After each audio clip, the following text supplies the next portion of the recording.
Screening जानने के लिए हमें कंडक्शन इलेक्ट्रॉन्स का डाइलेक्ट्रिक फंक्शन मालूम होना चाहिए। आप सीखेंगे इसके बारे में थर्ड सेमेस्टर में अगर कंडेंस्ड मैटर फिजिक्स पढ़ते हैं कि ये डाइलेक्ट्रिक फंक्शन जो कंडक्शन इलेक्ट्रॉन्स का ये मालूम होना चाहिए। तो आप वहाँ सीखेंगे कि डाइलेक्ट्रिक फंक्शंस को कैलकुलेट करना आसान नहीं है। So there are different approximate methods of calculating the dielectric function. One such method is due to Thomas and Fermi. तो इस जहाँ पे कैलकुलेशन में जो ये स्क्रीन्ड सूडो पोटेंशियल दिखाया गया है, ये वो सूडो पोटेंशियल है जिसमें हम थॉमस फर्मी मेथड से जो स्क्रीनिंग फंक्शन जो डायरेक्ट्रिक फंक्शन आता है उसको यूज़ करके, तो यानी कि ये जो टर्म जहाँ पे दिखाई हुई है इसमें थॉमस फर्मी का एप्सिलॉन के यूज़ किया गया है। ओके, तो अगर आप उसी को यूज़ करके ये फोरियर ट्रांसफॉर्म निकालें यू के, तो it behaves like this you के। और आप जो है ये जो सॉलिड लाइन है, this is the plot of Fourier transform of the Fourier transform of the pseudo potential you के डिवाइडेड बाई एप्सिलॉन के। तो ये वाली सॉलिड लाइन है, ये आती है, ये आपको डायरेक्ट रिजल्ट है, अभी स्क्रीनिंग आपने पढ़ा नहीं है। ओके, एंड इसमें जो 3 सॉलिड पॉइंट्स हैं, ये दूसरा और तीसरा, ये आपके जो सोडियम का लैटिस है उसका जो रेसिप्रोकल लैटिस पॉइंट्स है G1, G2, G3। तो आप देख रहे हैं सिर्फ आपको 3 G वैल्यूज के ऊपर जो आपका पोटेंशियल है वो नॉन जीरो है, उसके बाद आपका ये पोटेंशियल जीरो है, नियरली जीरो रहता है। ओके, तो आपको सिर्फ 3 टर्म लेनी है, कहाँ पे, सिर्फ आपको 3 टर्म लेनी है जी सम में, सेंट्रल इक्वेशन में। अगर आपका सूडो पोटेंशियल की बजाय आप जो आयन का पोटेंशियल लेते तो आपको जी की काफ़ी टर्म्स वहाँ पे लेनी पड़नी थी। तो इसका जो यू के है उसका जो के डिपेंडेंस है वो काफ़ी स्ट्रॉन्ग आता, ऐसे नहीं आता। तो आपका सूडो पोटेंशियल लेने से ये कैलकुलेशन आपकी सिंपल हो जाती है। That is what I have written, that calculation of band structure requires only the Fourier components of the pseudo potential at reciprocal lattice vectors. So you can see there are only 3 points, G1, G2 and G3. Okay, so we need to take only 3 terms there in the central equation. Now this was in very brief about the pseudo potential. So there have been developed different methods for generation of pseudo potentials. So we will not go into the physics of generation of pseudo potentials. I just named 2 well-known methods here. One is empirical pseudo potential method. So as the name suggests, here the pseudo potential is generated in an empirical way. So basically what one does is that these Fourier coefficients UG are deduced or are determined from theoretical fits to measurements of optical reflectance and absorption of crystals.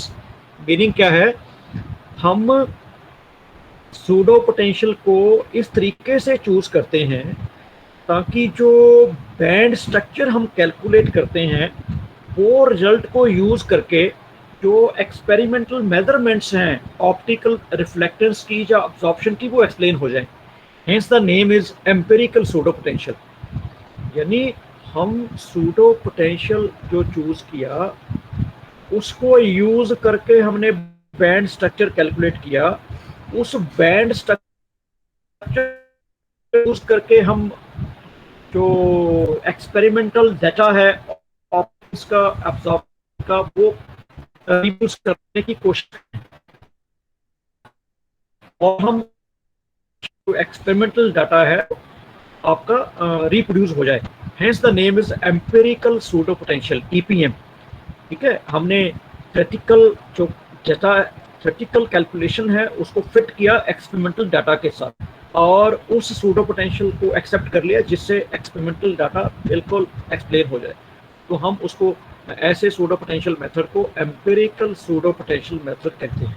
There is another method which is more established, it is ab initio or first principle pseudo potentials. I cannot explain this method to you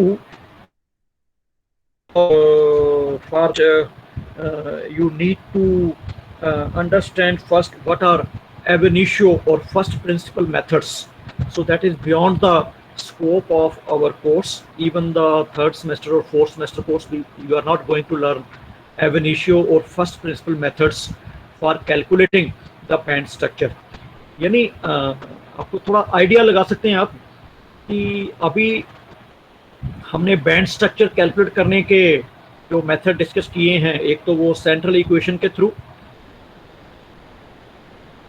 उसमें हमारा जो input है that is periodic potential.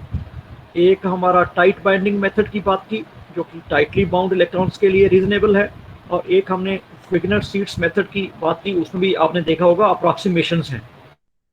तो आपके मन में ये question, ऐसे मेथड हैं जिसमें ऐसी अप्रॉक्सीमेशंस की जरूरत ना पड़े, तो ऐसे मेथड्स का नाम ही फर्स्ट प्रिंसिपल मेथड्स या ab initio मेथड्स है।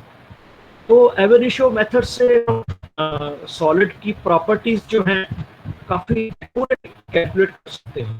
तो वहां से भी हम pseudo potential, that is the most accurate way of generating the pseudo potentials. तो आपने pseudo potential, as the name suggest, pseudo potential is not the real potential, is not the real potential, it's a model potential, it is a model potential. Okay, so this is only model potential, and it makes the calculation of band structure much easier, as compared to when we use the actual potential, but it leads to correct results of the electronic band structure. Okay, so this is all about I have just introduced what is pseudo potential, and with the use of pseudo potential, the numerical calculations of band structure becomes simpler as compared to when we use the actual potential of the positive ion cores. Positive ion cores. So this is all about this. So I just acknowledged two books, Solid State Physics by Kittel and Solid State Physics by Ashcroft and Mermin, which I have consulted to prepare this material. So this is all about your syllabus. This is all about your syllabus complete. So if you have any questions, you can ask.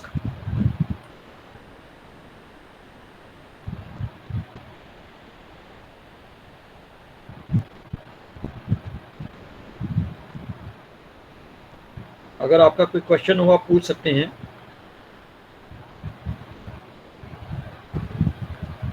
हाँ, pseudo potential हमने बहुत briefly discuss किया है, इसकी details discuss नहीं की है। Just pseudo potential है क्या, उसका इम्पोर्टेंस क्या है, सिर्फ उसी पॉइंट को मैंने एड्रेस किया है। मेनली जो कॉम्प्लेक्सिटी है पीरियोडिक पोटेंशियल को डिटरमाइन करने की, उस कॉम्प्लेक्सिटी को कम करने के डायरेक्शन में सूडो पोटेंशियल मेथड वर्क करता है। सूडो पोटेंशियल मेथड वर्क करता है।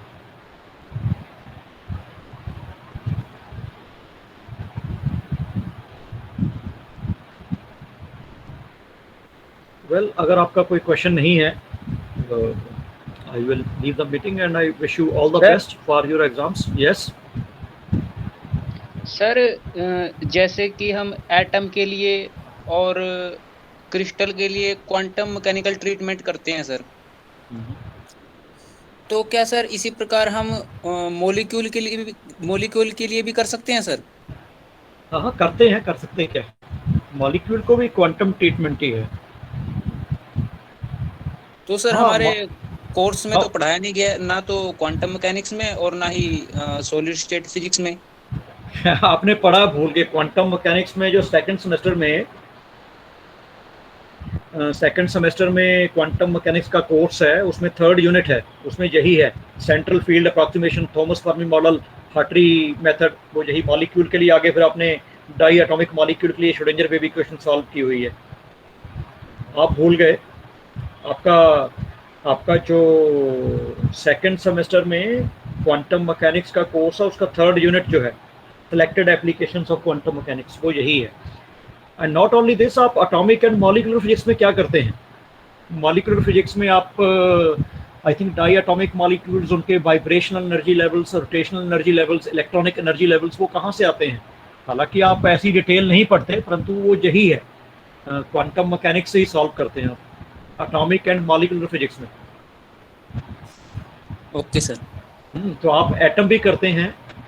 अगर आप जर्नी शुरू करें पहले सेमेस्टर से, you start with hydrogen atom, and then आप सेकंड सेमेस्टर में पहुंचते हुए आप ऐसे एटम कंसीडर करते हैं जिसमें जेड जो है एक से ज़्यादा है। तो उसके लिए श्रोडिंगर वेव इक्वेशन आप सॉल्व नहीं कर सकते, इसलिए आप परटर्बेशन थ्योरी सीखते हैं और वेरिएशनल मेथड सीखते हैं। ओके, फिर आप उसी सेकंड सेमेस्टर कोर्स में थर्ड यूनिट में क्वांटम मैकेनिक्स में आप सीखते हैं कि जेड का वैल्यू 2 से ज़्यादा हो तो आप एक सेंट्रल फील्ड अप्रॉक्सीमेशन सीखते हैं, और उस सेंट्रल फील्ड को आप कैलकुलेट करते हैं थॉमस फर्मी मॉडल से या हार्ट्री मेथड से। ओके, और फिर आप एटम से उसी में मॉलिक्यूल्स में जाते हैं। मॉलिक्यूल्स में आपके इलेक्ट्रॉनिक एनर्जी लेवल्स के साथ साथ rotational and vibrational energy levels आ जाते हैं। फिर आप मॉलिक्यूल से सॉलिड स्टेट फिजिक्स में सॉलिड्स में जाते हैं। ओके, तो पूरा जर्नी है, सिलेबस बड़ा सोच समझ के इस तरीके से बनाया हुआ है ताकि आपको एक फ्लेवर मिले। Okay sir.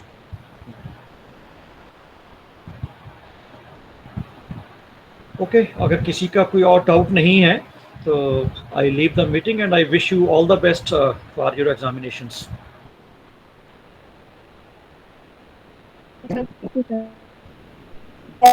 आपकी कोई प्रॉब्लम्स हो तो आप ईमेल से या व्हाट्सएप से पूछ सकते हैं।